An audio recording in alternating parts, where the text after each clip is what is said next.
हैं एकदम today news और मैं आपका दोस्त और होस्ट अमर शर्मा। इस वक्त मैं बैठा हूं चंडीगढ़ के सफाई यूनियन के दफ्तर में और मेरे साथ है 11 मई को हुए सफाई यूनियन चुनाव के प्रधान मोनू बहुत। भारी बहुमत से जीतने के बाद काफी कई कार्यक्रम भी दिखे, कई जगह इनका स्वागत भी किया गया और काफी उत्साह का माहौल पूरे शहर में देखा गया। इनसे हम बातचीत करेंगे कि उत्साह का माहौल अगर खत्म हो गया हो तो सफाई कर्मचारियों की समस्या और उनकी दिक्कतों का जो हल है उसको निकालने के लिए क्या मास्टर प्लान तैयार किया गया है। जिन लोगों ने वोट दिया उनकी समस्याओं का समाधान करने के लिए इन्होंने क्या खाका तैयार किया है। हम बातचीत करते हैं मोनू बहुत जी। मोनू बहुत जी, उत्साह बहुत देखे हमने, सम्मान भी बहुत देख लिए, कई अखबार कई न्यूज़ चैनलों में हमने ऐसी खबरें देखी पढ़ी भी। अगर उत्साह का माहौल ख़त्म हो गया हो तो सफाई कर्मचारियों के बारे में बातचीत कर लेते हैं जिन्होंने आपको भारी बहुमत से जीत दिलाई है। क्या खाका तैयार किया आपने, किस तरह से सफाई कर्मचारियों की समस्या का समाधान होगा, क्या मुद्दा है पहला और सबसे बड़ा मुद्दा लेकर क्या चल रहे हैं आप?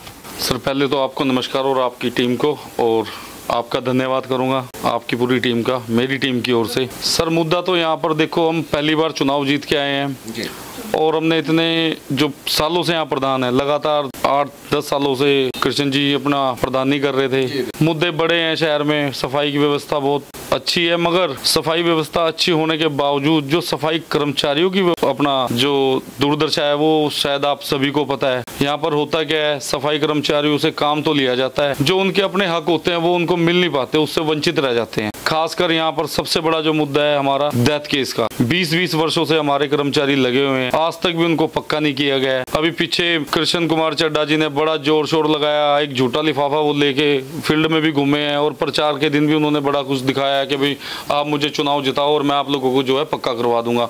तो वो जो बंद लिफाफा था वो तो बंद रह ही गया है। जनता ने हमें समर्थन दिया और इतनी बड़ी जिम्मेवारी दी है, तो हम आशा करते हैं जो काम रह गए हैं अभी तक हम उनको आने वाले कुछ टाइम में पूरा करेंगे। चलिए, आपने पूरा मन बना लिया है कि सफाई कर्मचारियों की समस्या का समाधान करेंगे। देखिए, हम फील्ड में भी जाके सफाई कर्मचारियों से ये बयान ले लेंगे कि क्या उन्होंने जिनको वोट डाला है, क्या उनकी समस्याओं के समाधान करने के लिए कोई मीटिंग रखी गई, किसी तरह की कोई बातचीत रखी गई या फिर कोई जनसभा रखी गई? सर सबसे बड़ी बात तो ये है कि मैं खुद भी एक सफाई कर्मचारी, मुझे खुद को भी पता है कि मेरी क्या समस्या है और मेरे भाइयों की क्या समस्या है।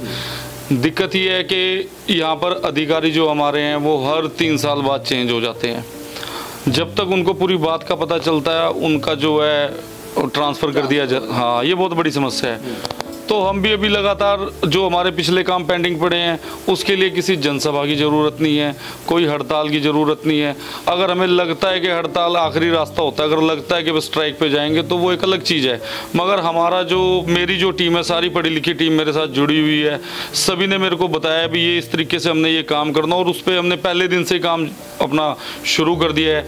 सबसे बड़ा जो यहाँ पर एक मुद्दा है वो है पक्की भर्ती का, और उसके लिए हम अपना वचनबद्ध हैं। हमने फील्ड में वादा कर रखा है अपने सभी सफाई कर्मचारी। आपके पिछले प्रधान ने भी बहुत जोरों शोर से इस मुद्दे को उठाया था कि हम पक्की भर्ती को लेकर इस बार जितने भी काम पेंडिंग रह गए हैं पक्की भर्ती को लेकर वो इस बार पूरा कर दिया जाएगा। सर जो पिछले प्रधान थे वो ठेकेदार को अपना समर्पित थे, उन्होंने हमेशा ही ठेकेदारी को अपना बढ़ावा दिया है। उन्हीं के राज में अभी भूमिका कंपनी में अपना भूमिका नाम से कंपनी आई है जिसमें उन सभी को पता है उन्होंने क्या कुछ किया है। वो मैं शायद नहीं बताना चाहूँगा, वो ठीक नहीं। आप बता दें नहीं, उसका यही है, उन्होंने सबने आज मेरे पास 2019 से लेके अभी तक के केस ऐसे आ रहे हैं जिनको नौकरी मिलनी चाहिए थे उनकी जगह इस यूनियन ने दूसरे ही कर्मचारियों को नौकरी दे दी। अपने जो उनके आसपास के लोग थे, कम से कम 50 केस मेरे पास अभी पिछले 1 हफ्ते के अंदर आ चुके हैं, जिनके परिवार के जो सदस्य थे, जो हमारे यहाँ पर रेगुलर कर्मचारी थे, उनको कोई 2019 में किसी की डेथ हुई है, किसी की 20 में, किसी की 21 में है।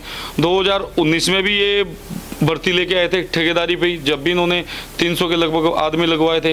अब फिर यहाँ पर इतनी बड़ी अपना जो भर्ती हुई है अपना भूमिका प्रगति में, बावजूद उसके आज भी 50 से 60-70 आदमी ऐसे रह चुके हैं जिनको अभी तक नौकरी नहीं मिली है। बड़े सोचने वाली बात है, भर्ती करवाने वाले ये और इन्होंने ही उन अपने कर्मचारियों को नौकरी नहीं लेने दी, उनकी जगह किसी और कोई नौकरी है, एक जांच का विषय है। सेटिंग की तो अक्सर खुलासे होते रहते हैं, अक्सर बात भी होती है, लेकिन मोनू जी अक्सर देखने को मिला है कि जब एक प्रधान जिस लाइन में होता है, दूसरा जो प्रधान बनता है वो भी उसी रास्ते निकल पड़ता है। क्या लगता है कि आप इन सब से बचकर चलेंगे या फिर आप भी उसी रास्ते निकलेंगे? सर हमारा तो सीधा सीधा एक ही काम है, खुली किताब है, पूरी यूनियन साथ बैठी है इस टाइम। ना तो हमने कोई ऐसा काम करना है जिससे भविष्य में हमारे ऊपर प्रश्न चिन्ह लगे।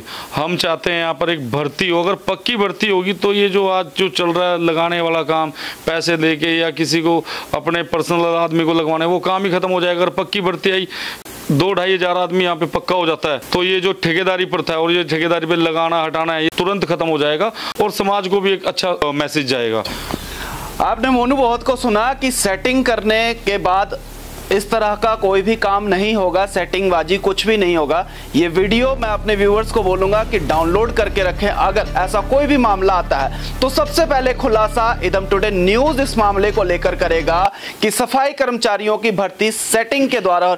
अक्सर देखा गया मोनू जी कि सफाई कर्मचारियों की जो कंप्लेंट है, जो शिकायतें हैं, वो बहुत सारे आते हैं। खास करके कॉलोनियों की अगर बात की जाए तो कॉलोनियों की बड़ी शिकायतें कि सफाई कर्मचारी यहाँ हफ्ते में आते हैं, 10 दिन में आते हैं, इस तरह की समस्याएं आती कॉलोनी के लोगों को। सर ऐसा नहीं है, आज के टाइम में सभी अपना कॉलोनियों में कंपनी के अधीन ज़्यादातर कॉलोनी है और कॉलोनियों में होता है क्या, बीट वाइज सभी को एरिया दिया हुआ है। ये तो बिल्कुल झूठ है कि भाई हमारे कर्मचारी काम नहीं करते, हफ्ते में आते हैं, क्योंकि आजकल बीट वाइज और आजकल ऑनलाइन अपना मोबाइल से जो है उनकी हाजिरियाँ लगती हैं, तो ये तो संभव नहीं है कि भाई एक हफ्ते बाद कोई कर्मचारी जाए, ऐसा नहीं है, ये सरासर झूठ है। कर्मचारी बड़ी ईमानदारी से अपना काम कर रहे हैं। मोनू जी सेक्टरों में तो हालांकि गंदगी का एक तिनका भी बहुत कम देखने को मिलता है, लेकिन अगर कॉलोनियों की बात की जाए तो गंदगी का अंबार है। सर मैं आपके माध्यम से कॉलोनी वासियों को भी एक संदेश देना चाहूँगा कि वो भी सहयोग करे। कर्मचारी कितना भी काम कर सकता है वो आपको भी पता है। एक 900 मीटर का या 750 मीटर का दायरा एक कर्मचारी को दिया हुआ है कंपनी की तरफ से, मगर हम ये चाहते हैं कि जो कॉलोनी वाले हैं, हमारे जितने भी हमारे समाज के हमारे भाई हैं, हमारे बहन हैं, जितने भी, वो भी अपना सफाई कर्मचारी का सहयोग करे तो शहर अवश्य साफ होगा। मोनू बहुत का जनता से अपील है कि अपने शहर को साफ सुथरा रखने के लिए जनता का सहयोग होना बहुत जरूरी है। हम मोनू बहुत से बातचीत का सिलसिला जारी रखेंगे। इस समय हम बातचीत करते हैं इस चुनाव में चाणक्य माने जाने वाले नीटू प्रधान की। कांग्रेस पार्टी से जुड़े हुए, लंबे समय से जुड़े हुए हैं, हम इनसे बातचीत करते हैं। नीटू प्रधान जी, ऐसा लोगों का भी कहना है और ऐसा कई मीडिया कर्मियों का भी कहना है कि अगर नीटू प्रधान नहीं होते तो मोनू प्रधान सफाई यूनियन का प्रधान नहीं चुना जाता। नहीं देखिए, ये तो मैं इस बारे में तो मैं कड़ी निंदा करूंगा उन भाइयों की जो ये कह रहे हैं कि नीटू ने अकेले ने जिता दिया। नहीं नहीं नहीं, ऐसा नहीं है। नीटू के साथ पार्टी का बहुत बड़ा सहयोग रहा है, हमारे एमपी साहब का, हमारे प्रधान लक्की। रणनीति आपकी थी? रणनीति मैं मानता हूँ, पर सेना के बिना तो राजा भी कुछ नहीं है भाई साहब।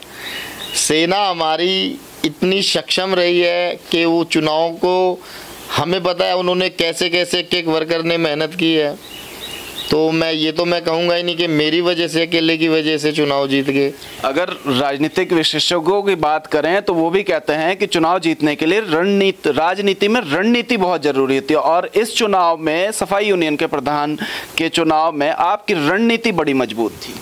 वो बड़प्पन है सभी का, जो अगर ये बातें सोचते हैं लोग, नेतागण के रणनीति में, ठीक है रणनीति थी मेरी, पर जो सहारा लोगों का, प्यार लोगों का मिला है, वो रणनीति, बहुत अच्छी बात कही आपने कि रणनीति से ही हुआ है सब। पर मैं इस बात को खुशकिस्मत समझूंगा अपने आप को कि जब मैं जुड़ा भाई से इस चुनाव को लेकर, तो लोग जुड़ते चले गए, लोगों ने एक विश्वास इतना दिखाया है। तो मैं यही बात कहता हूँ भाई से, मोनू से, प्रधान जी से, कि लोगों का विश्वास नहीं तोड़ना, लोगों का विश्वास बनाए रखना, उनके सुख में दुख में हमेशा खड़े रहना। जहाँ मेरी या पार्टी की, कांग्रेस की कभी भी कहीं ज़रूरत पड़े तो हम साथ खड़े हैं, वर्कर हमारे सब तुम्हारे साथ खड़े हैं। पर भाई तुम ठीक रहना, अपने काम को बिल्कुल ठीक लेके चलना। मोनू बहुत को जिस तरह से प्रधान बनाने के लिए आपने रणनीति अपनाई है, इसी तरह की रणनीति क्या एमसी इलेक्शन में भी रहेगा? जवाब दे दे नीटू जी, बहुत करीब रह गया है चुनाव।